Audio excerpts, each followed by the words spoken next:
dalam rumah tangga, ketika ada masalah, ya, ketika ada masalahmu tadi itu, sabar, sholat. Saya sudah sholat Ustadz, kenapa masalah saya tidak selesai? Kok tidak ikhlas?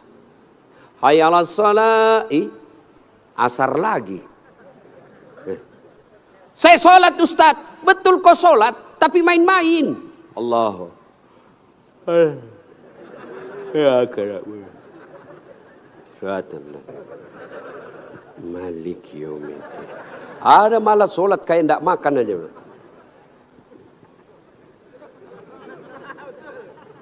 Betul, karena kau yang pelakunya. Ada juga sholat terlalu semangat. Allahu Akbar. Kau ketawa karena kau alami semua. Maka kalau ada persoalan, tidak usah kau cari kambing lain, kambing hitam. Lebih baik kau koreksi sholatmu. Kalau sholat baik, Allah yang selesaikan. Itu janji Allah, bukan caleg.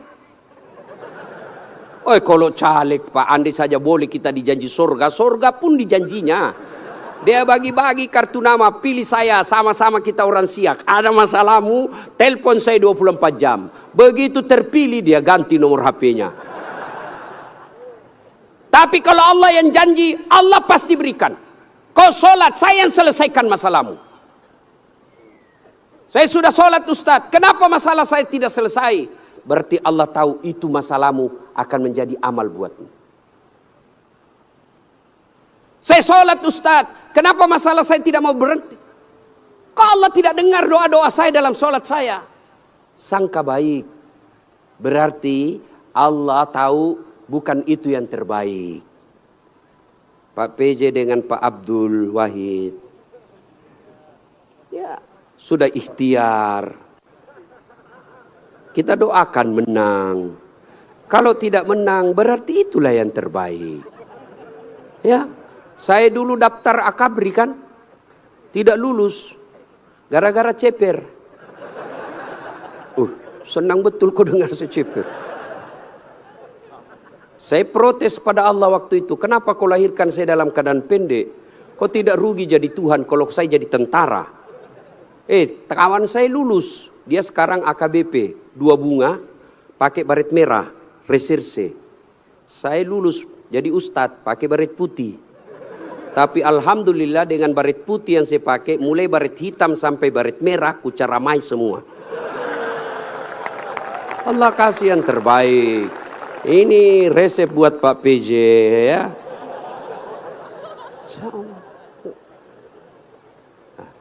Saya berdoa Ustadz, kok tidak Allah kabulkan? Berapa lama kau berdoa? Tahu Nabi Zakaria? Itu Nabi Zakaria minta anak sejak usianya 21 tahun. Kapan Allah kasih? 90 tahun sampai Zakaria sendiri berkata, tidak mungkin saya punya anak ini, saya sudah tua. 21 tahun, 90 tahun baru Allah kabulkan. Itu Nabi. Puluhan tahun baru Allah kabulkan. Kamu berdoa pagi mau malam dikasih, padahal kau tukang tipu. Istrimu aja kau tipu, alasan rapat, ternyata pergi merapat. Mau dikabulkan doa, emangnya ada orang dalam? Ya, ada masalah, saudaraku perbaiki sholat. Kecil buat Allah, adik-adik nih, adik-adik. Kecil buat Allah, kasih apa yang kamu mau. Saya kasih contoh paling sederhana.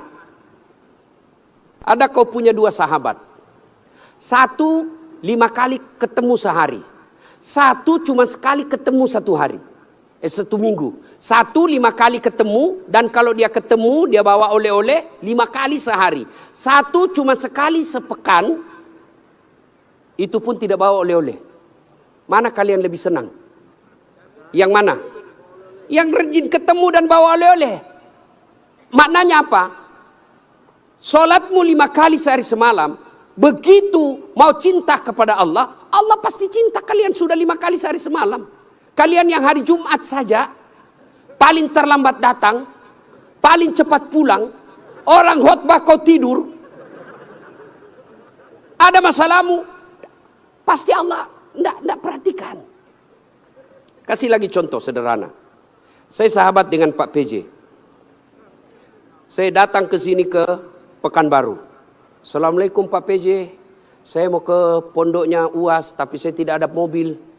Oh Pak PJ katakan, aduh saya lagi di Jakarta ini Ustaz. Tapi don't worry, be happy. Tahu kan artinya itu? Pokoknya tahu sajalah. Saya lagi di Jakarta, tenang Ustaz. Pak PJ telepon ajudan. Ajudan, siap. Tolong, itu ada Ustaz Dasat, kau jemput di bandara, bawa mobil yang baik, full tangki, jangan lupa kasih oleh-oleh. 30 menit kemudian datang ajudan, Pak Ustaz, ini mobil silakan Pak Ustaz pakai selama Ustaz di Pekanbaru, ini bensin full, ada pembeli oleh-oleh. Selesai masalah saya. Kenapa? Saya akrab sama Pak PJ. Sebaliknya ada pula datang dari Sulawesi, tidak pernah kenal, tidak pernah ketemu, tidak pernah dengar nama, datang. Assalamualaikum Pak PJ, saya ada di bandara, boleh pinjam mobilnya? Siapa dia telepon Pak PJ? Kapolres. Tangkap dia, tukang tipu itu, tidak kenal kok tiba tangkap dia, tangkap, pasti tukang tipu. Begitu juga kalian, tidak pernah sholat, sholatnya cuma hari Jumat, paling terlambat datang, cepat pulang, orang khotbah kau tidur. Tiba-tiba ada masalah dalam rumah tangga. Ya Allah, saya sudah capek hadapi istri saya. Ya Allah, saya sudah capek hadapi suami saya dia. Ya Allah, tolonglah saya, kata Allah. Malaikat karena dia sudah capek hidup, cabut nyawanya.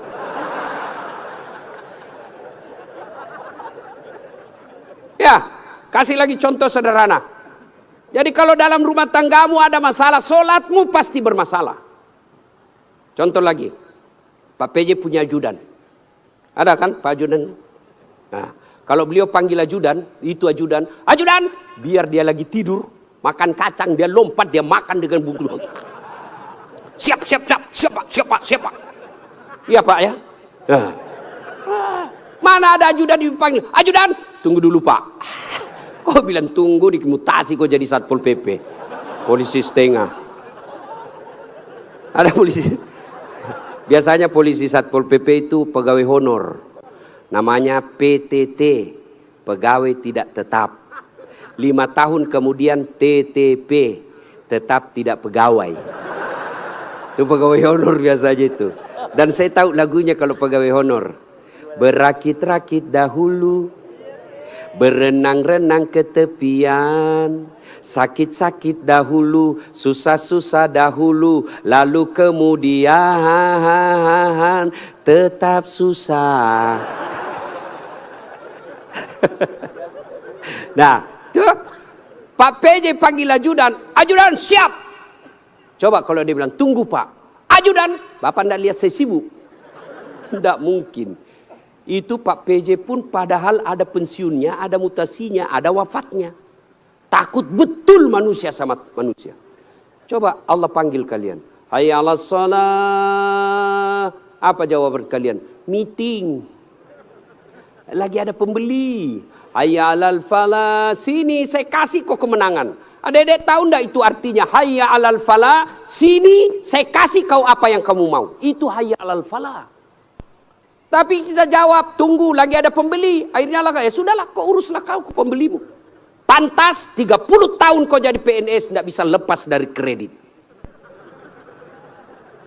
Karena Allah kau suruh menunggu. Maka adik-adik sekalian yang lagi cari calon istri, yang sudah ada istri tapi penuh masalah dalam rumah tangga, sabar, tingkatkan kualitas sholat. Kalaupun kamu minta dan apa yang kamu minta tidak dikasih, jangan sangka buruk, sangka baik, berarti apa yang kita minta tidak baik. Kepada suami, sangka baik. Kepada istri, sangka baik. Ibu-ibu jangan sangka buruk kepada suami. Kalau ditelepon tidak dijawab, sangka baik. Oh, berarti dia lagi sholat duha. Telepon duhur tidak dijawab. Oh, suamiku lagi berjamaah. Sangka baik. Sore lagi tidak dijawab. Oh, berarti HP-nya tertinggal di mobil. Tiba-tiba masuk WhatsApp, saya lihat suamimu bonceng cewek, cantik betul. Oh, berarti suamiku lagi nge-grab. Ya kan enak kalau gini, sangka baik. Perbaiki doa. Ada masalah, tapi mustahil Allah dengar doamu kalau tidak sholat. Kenapa? Sholat ini kuncinya ibadah. Adik-adik sekalian, kalau kau mau melihat istri, lihat sholatnya. Adik-adik putri kalau mau kau lihat calon suami, lihat solatnya. Adik-adik sekalian kalau kau mau lihat calon pemimpin, lihat solatnya. Kalau dia tidak pernah datang ke masjid, jangan percaya, Tuhannya aja dia tipu.